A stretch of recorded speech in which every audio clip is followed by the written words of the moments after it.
Well, there's an uprising of Labor MPs who disagree with AUKUS and who want the Labor government to recognise a Palestinian state at the upcoming Labor Party conference in Brisbane next month. Former Senator Doug Cameron warns the hard left could attack the Prime Minister over the nuclear submarines, and he also is calling for a timeline for the recognition of Palestine. There are reports in The Australian today and other papers that the Prime Minister could strike a deal whereby he agrees to recognise a Palestinian state if the Labor MPs leave AUKUS alone.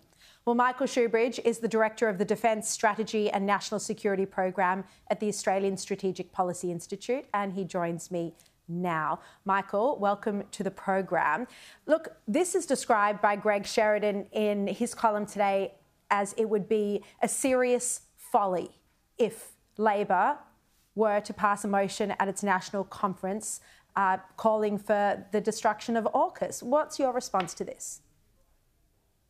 Well, Sherry, the government needs to prove to the Americans and to the UK that we're more all in on AUKUS than either of those governments are. Right now in Washington, two Republican congresspeople are saying they won't pass AUKUS submarine legislation unless the Biden administration puts more money into submarine production there.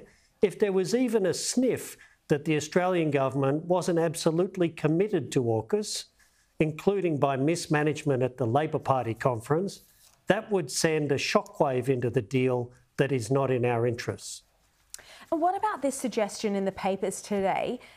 Because it happened already at one state conference, but now there's suggestions that it will happen at the national conference, that the PM could do some deal with the Labor left where he agrees to the recognition of Palestinian territories or recognition of a Palestinian state in return for, the Labor left leaving AUKUS alone.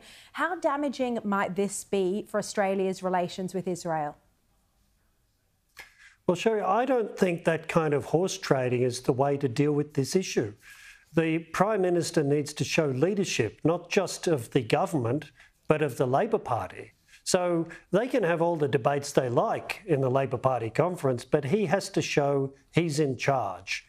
And really, a far more tangible thing than arm wrestling Labor Party delegates at the Congress is getting started on key work that the AUKUS submarine deal needs, like where the East Coast base is going to be. So leadership and tangible action on AUKUS is what the Prime Minister needs to demonstrate.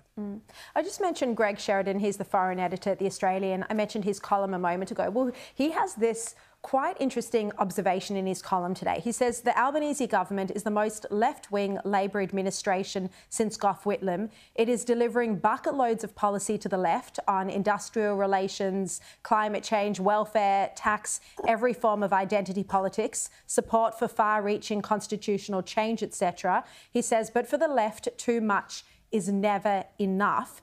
Do you think the Prime Minister needs to stand even stronger when it comes to national security? Because by and large, on national security, so far, he has been continuing the former coalition government's policies. Yes, Sherry, I think there's a stream in the Labor Party side of politics that is deeply anti-American, and clearly it's anti-nuclear. And both of those streams are at work here around AUKUS.